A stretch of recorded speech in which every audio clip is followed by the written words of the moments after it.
Hello everyone, it is I, Republic Studs, and today I want to discuss a somewhat controversial topic in regards to a thing I think LEGO does that is absolutely awful in regards to their LEGO Ambassador program. Now in this video, I am going to be explaining the situation, why I'm bringing this up, as well as a potential solution for it, and the solution is something I really want to focus on, because I think it's something LEGO could really take note of, and in this video I'm going to be trying and summing it up as best as possible for you all to understand. I don't want it to be inconsistent at all. So with that said, I'm going to ask you all to hit that subscribe button. We are so close to 40,000 subscribers. With that said, let's get into it. So, the reason I honestly decided to make this video is because fellow LEGO YouTuber Holly on Film recently announced that she was booted from the LEGO Ambassador Network. Now, a lot of you are going to ask, wow, why was she booted? And the answer is nobody knows. Legit, like they didn't really give her any substantial reasoning at all for why she was booted from this program. It was something about her potentially sending a picture of something to someone. It was very messed up. And really, this begs the question first for a lot of you are like, wait, back up. What is the LEGO Ambassador Network? So the LEGO Ambassador Network, or how I'm going to be referring to it in this video, is called the LAN. Now, the LAN is a program where basically different LEGO communities can sign up to be a representative of LEGO. Basically, it's like, oh, this community is officially LEGO recognized. LEGO acknowledges this community exists. So you'd say, there, have the Holly on Film community. My friend the Brickwiz is in the LAN. He has the Brickwiz community. I am not in the LAN, so I am not a recognized member of LEGO. And they don't just do it with influencers. A lot of people think it's just influencers because we're the people you see the most, but they also represent LUGs, which are LEGO user groups, so different mock groups around the country of the United States and everywhere else. They represent a lot of different groups, including some media outlets. And a part of that kickback, and what a lot of we see as consumers of their content is, oh, they get free LEGO sets, which they usually do get to review. That's why you always see certain times at 9 a.m. in the morning, there will be 200 videos in your feed if you follow any amount of LEGO YouTubers about a new UCS set, like the Luke's Land Speeder, because they all have embargo dates and they're not allowed to reveal things until certain times, that sort of stuff. So that is basically what the LAN is. And as Holly, I think, described it in her video, is technically LEGO likes to say they don't recognize it as a PR wing for their company or public relations or anything like that. This is just a pure thing where they just want to recognize communities and do stuff. Well, they're full of crap. It's not. They've even gone on record, apparently, according to Holly on Film, saying that this is used as advertising. And it's a dumb advertising move. I'm going to talk about how they could do better with that, too, because I have really good ideas here. So, like genuinely, guys, I'm really excited to communicate to you my ideas for what they could do with it. So I really hope you stay tuned. So I'm going to go back in time to when the LAN was prominent, which I believe was last year, if not 2 years ago, with M&R Productions. You guys all know him. Great LEGO YouTuber, been around for a while, like the guy a lot. And here's what happened to him. Basically, he dissented from LEGO. He had a few wrong opinions, so they just, yeah, he's gone. They booted M&R Productions because he basically had the wrong opinions. Now, from a corporate level, it's 50-50 because you don't want someone out there frequently bashing your company. I get that. But the problem is they're actually making improvements on the things he was criticizing. He had very valid criticisms. I will not deny him that. I have very valid criticisms of LEGO all the time. This video is a valid criticism of LEGO. And the problem is they don't address these criticisms. He obviously has a huge following, especially in the LEGO Star Wars sphere. And he has criticisms, and as a person who is a representative of, I guess, that community, LEGO should be taking what he has to say into note, at least to a degree. And I'm not even talking stuff like the Final First Battle Pack or Phase 2 Cody's. I'm talking basic quality of product stuff, the way they handle interactions with their communities, or rather lack thereof interactions with their communities, because LEGO, unfortunately, doesn't really communicate with the communities, at least in LEGO Star Wars. Now, he was kicked out for that. Another LEGO YouTuber left that year within a relatively similar amount of time. That was just too good. He left for personal reasons. I think he was just dissatisfied with the program. He said it didn't work for him, among a number of other things. And on top of that, apparently, according to Holly, some people that are working in the LAN, working for LEGO, have frequently gone on record saying just bad things about him and M&R and Holly. I'll get into that in a second. second just the toxicity of that program that I've heard. Like, for instance, Just Do Good made a video about a set that was taken a picture of in a Walmart. Like, it wasn't, like, leaked from a, like, LAN thing. It was just taking a picture from some random place that accidentally stocked it early.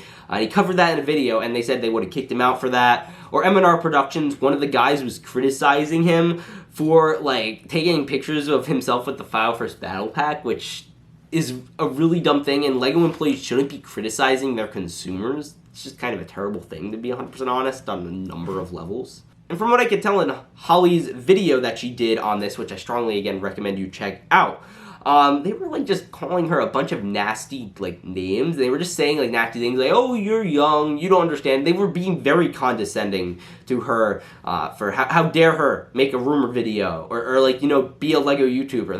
That's the worst thing ever.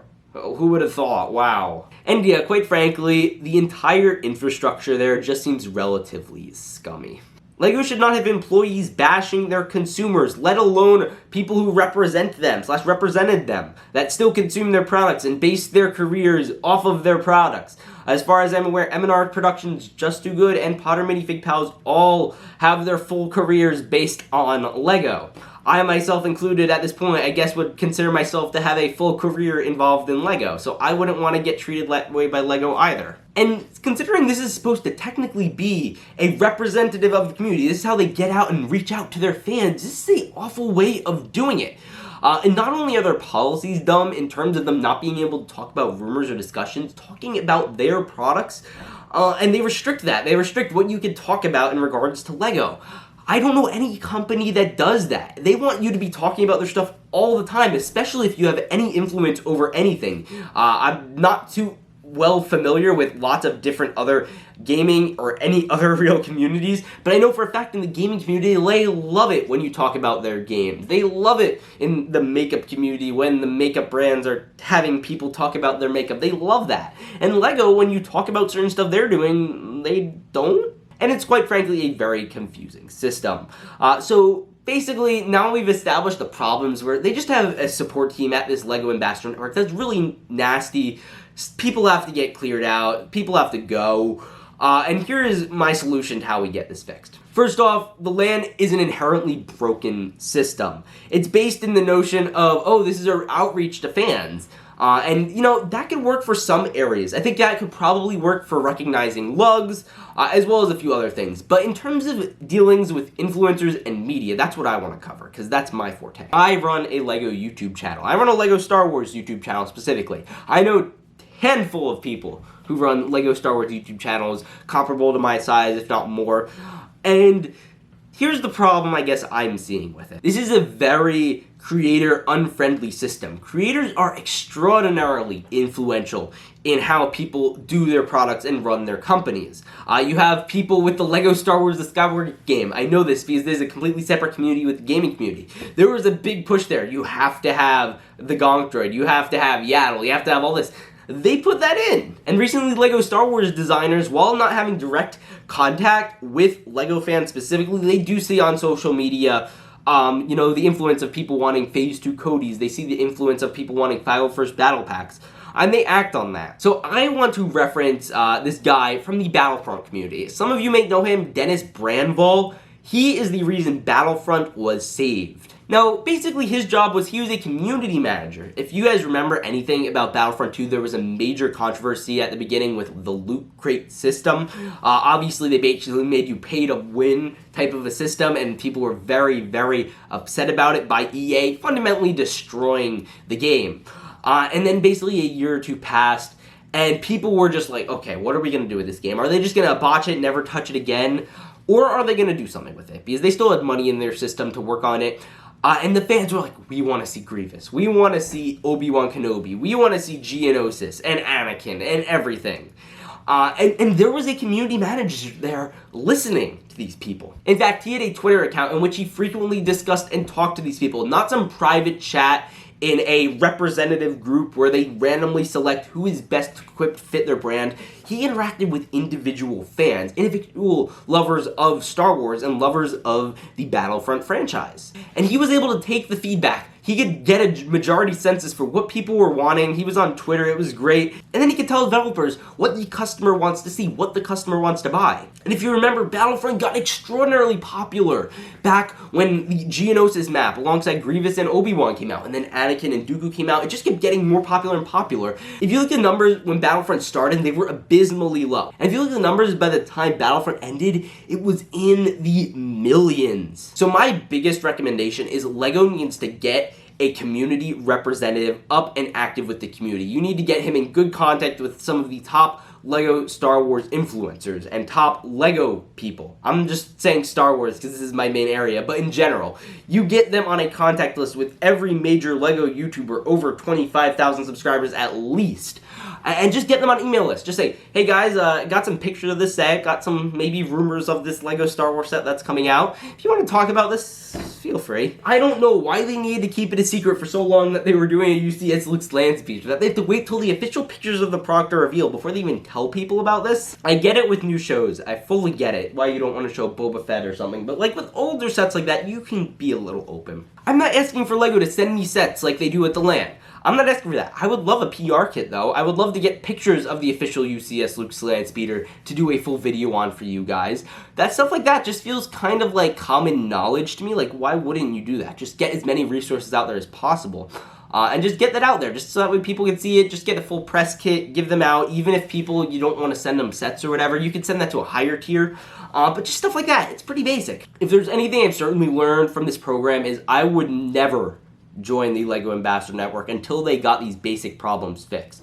At this point, I can't because I still don't qualify, but once I did qualify, even if I did qualify, I don't think I'd want to at this point. So, LAN, please take that into consideration. And I think if LEGO gets this fixed, there will be a much better interaction between the fans, the creators, and LEGO themselves, because that's basically the way this works. You have fans, creators, and themselves, because creators generally are going to get a feel for what you guys want. I know specifically for my audience, if LEGO was to ask me what you guys want, I'd just say, just throw out more Clone Wars and prequel stuff. I know that's pretty much what most of you want. Certainly some Kenobi and Mandalorian stuff, just more of the new. And if you were to gauge the Harry Potter community, they're going to say they want Gringotts, they want X, Y, and Z, among other things. And it's very simple, and if they just translate that, and they just took every suggestion we had, and just took it into account at least. They don't have to necessarily do everything, but if they took most things into account, I think they would do very well in business, and I think overall they would do very well. It's no coincidence that out of all the new LEGO Star Wars sets to release over the last month, the only one that has sold out officially is the, I guess, prequel style set of the Republic fighter tank. These are the dedicated people that will make sure your stuff gets sold out as soon as possible. I am among this group. I have bought several LEGO Star Wars sets, as you can tell. And as a person who has always been a fan since I was like 8 years old, I feel like I should count in that group too. LEGO is a overall great company relative to other companies. They're certainly up there in terms of quality, in terms of all that stuff. This is just one thing, and if they exploit and use specifically content creators, they could grow their company so much more than they could even imagine. It's quite frankly insane. I know the power that this type of thing has. I know how many sales I get in affiliate codes whenever I'll share an Amazon link or something. I know how many sales other LEGO YouTubers get when they share Amazon codes. They can make sales for you too. You can employ us as your personal salesman if you may be, because that's basically what we're here to do, to tell people if they should buy a LEGO Star Wars set or not. And we're ready and willing to do that if you make good stuff. So with that said, I hope you guys all enjoyed. Tell me what you think down in the comments below. I'm really curious to hear your thoughts. And specifically to anyone who is in the LAN watching this, I hope you at least consider this. Obviously, try to do some work within the inside if you can. Just call out people and problems where they are there. I know we're going to have some LAN members watching this for sure, so make sure to make that change that you can. Also, if we were going to have a community manager, I'm just saying it should be Josh Build Stuff. He's great. You should all check him out. He's a great channel. Okay, bye.